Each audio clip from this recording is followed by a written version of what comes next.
Приветствую, друзья! На Добропольском направлении сейчас идут очень серьезные бои, потому что прорыв русской армии там произошел очень серьезный, с последствиями, и сейчас туда бросили все фактически резервы натовской ЧВК ВСУ и даже боевиков-экстремистов подразделения Азов, потому что, очевидно, на переговорах Трампа все-таки нужна сильная оппозиция, именно поэтому туда отправили все, что есть, и все, что более или менее имеет хоть какую-то боеспособность.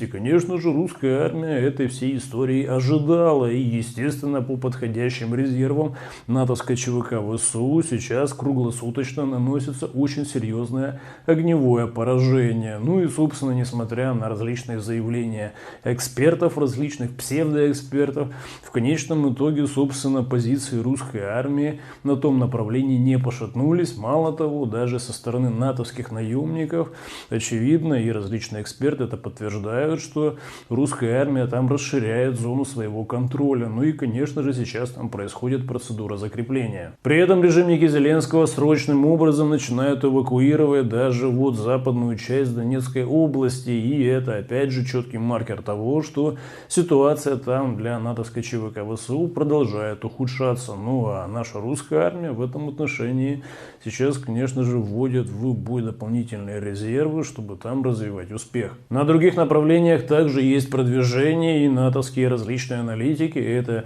вынуждены фиксировать. Ну а, собственно, по всей линии фронта, конечно же, проходят очень такие серьезные наступательные действия. И, кстати, вот для объективной картины можно обратить внимание, как наш танк с противоминным тралом в конечном итоге вот идет на прорыв. И обратите внимание, что по нему наносят удары и артиллерией, и различными FPV-дронами. Этот танк наезжает на различные противотанковые мины, противоминным тралом и так далее. И, собственно, сохраняет все-таки вот ход и идет дальше. Поэтому сейчас, конечно же, собственно, можно заметить, что на поле боя очень высокая интенсивность именно вот огневого поражения со стороны натовской ЧВК ВСУ.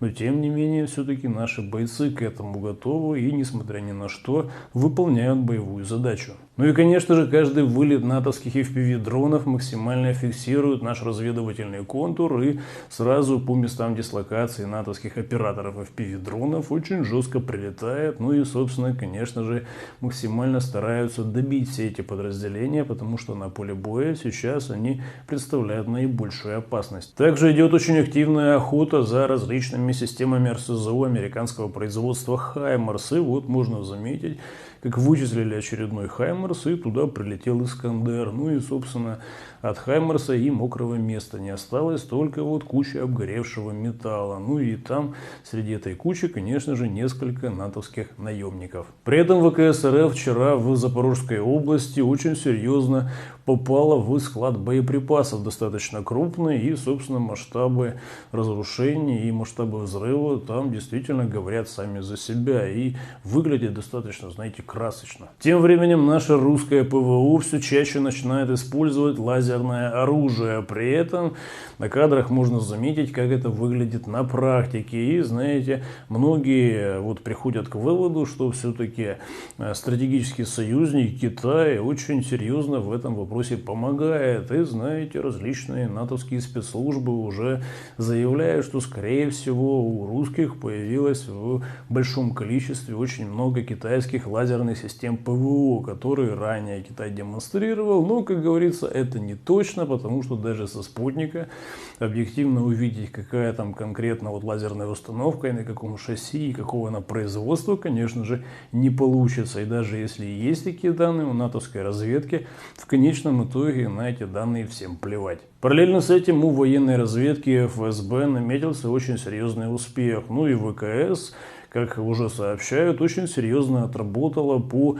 местам производства комплекса Сапсан, который сейчас с помощью натовских инженеров очень активно хотели запустить в серийное производство. И, собственно, сеть предприятий на территории натовского недорейха, которые вот задействованы были для того, чтобы производить различные компоненты данного комплекса на вот большую дальность, вплоть до Москвы и до других центральных городов, сейчас, очевидно, по всем вот этим предприятиям, которые изготавливали различные компоненты для этого комплекса, нанеслись очень серьезные комплексные удары. И ВКС РФ фактически разрушила очень много предприятий в Сумской области, в Днепропетровской области и так далее. Операция носила очень серьезный характер, потому что она предполагала и различные агентурное участие, и, естественно, спутниковую разведку и много-много других компонентов, про которые, конечно же, публично никто не скажет. И, собственно, по объективным данным, вот эти вот уже баллистические ракеты Сапсан, очевидно, производить не получится в ближайшей перспективе, потому что все ключевые вот предприятия, которые задействованы были для этого производства, уничтожены. Поэтому сейчас,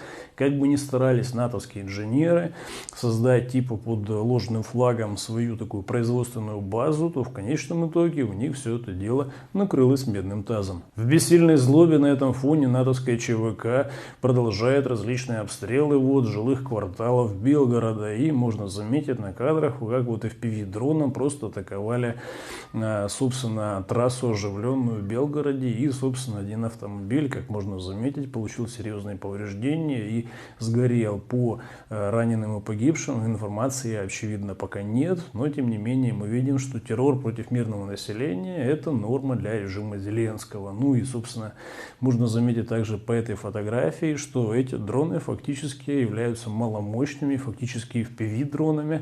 И, собственно, такие атаки – это в первую очередь именно терроризм. Параллельно с этим на Аляске идет вовсю подготовка встречи Путина и Трампа. И на американской военной базе сейчас уже ввели очень такой серьезный вот периметр безопасности, зону безопасности, запретили полеты над этой базой и в окрестностях. И, собственно, стоит заметить, что это определенные затраты для вот американской стороны. И поэтому даже вот ряд санкций отменили, чтобы российская сторона также могла часть затрат на свое перебывание покрыть. И это опять же свидетельствует о том, что Трамп очень, знаете, серьезно относится к деньгам, несмотря на то, что американцы их печатают. И сейчас просто даже если вот 3 копейки там Российская Федерация должна заплатить, то американцы готовы даже часть санкций снять, лишь бы все-таки эти 3 копейки получить. Забавно то, что западная пресса сообщает, что Трамп якобы будет предлагать Владимиру Владимировичу, чтобы на Аляске Россия добывала редкоземельные металлы, что в принципе абсурдно, потому что у России настолько много различных территорий с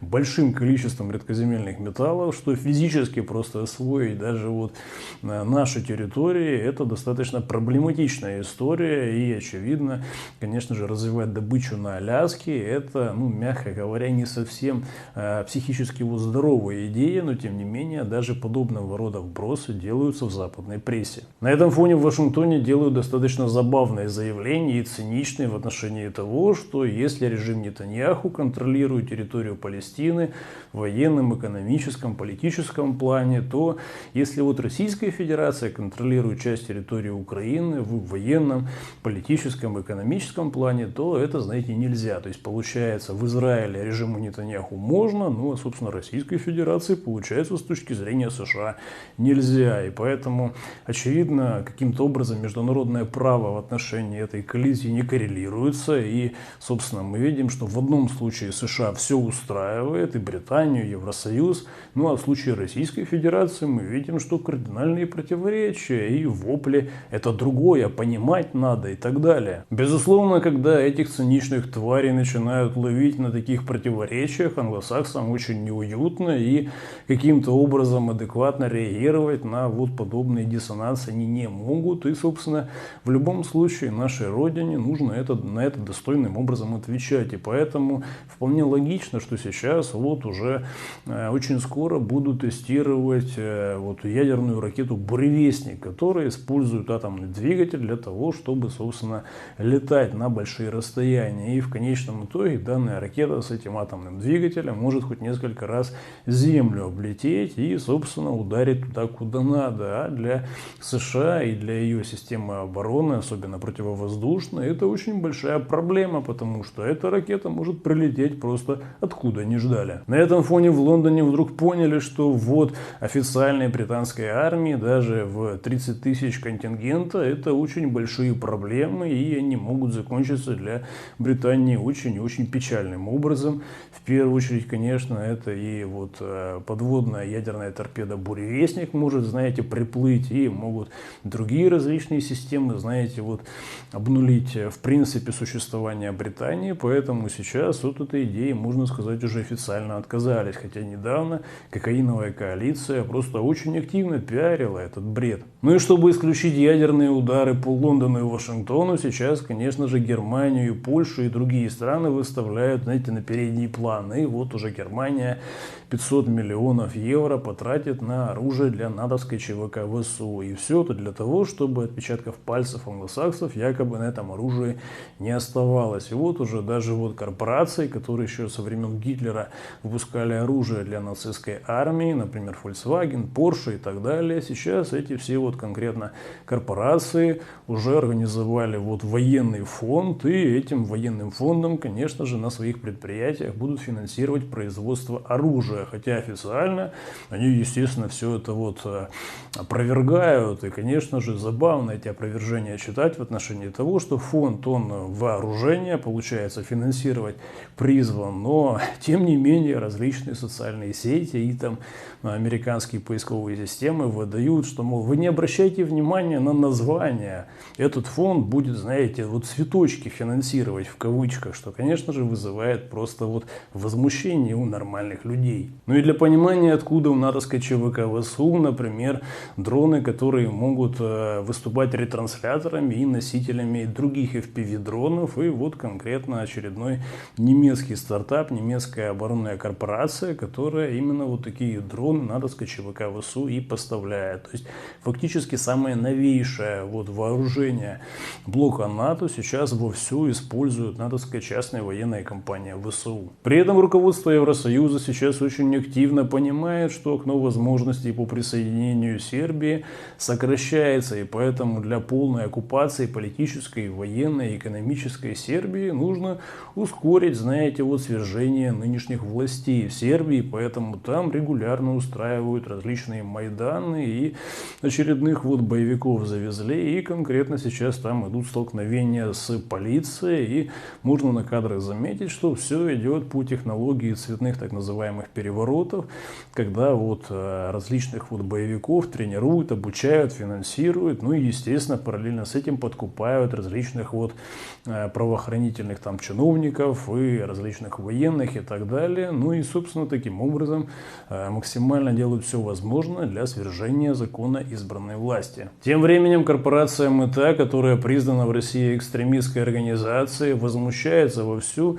в отношении блокировки звонков по WhatsApp на территории Российской Федерации и уже вопит о том, что сквозное шифрование WhatsApp самое сквозное, что может быть. И действительно, от этого сквозного шифрования WhatsApp сквозит так, что, конечно же, в курсе про любые разговоры и любые вот обмены сообщениями и данными, конечно же, в полном объеме западные спецслужбы. При этом вот в Иране это очень четко увидели, когда на них обрушилась агрессия Израиля и США, потому что в конечном итоге именно через WhatsApp корректировали очень большое количество ударов и вычисляли различного рода вот ученых физиков, которых также вот массово убивали. Непонятно почему, конечно, наравне с WhatsApp блокируют звонки и по Telegram. Это, конечно же, тема, я думаю, что отдельного разбирательства, но в Госдуме по этому поводу сейчас вот активно идут дискуссии. Ну, а, собственно, также из интересного можно добавить, что турецкая лира продолжает суровое такое падение в отношении к доллару. И, собственно, это же, конечно, для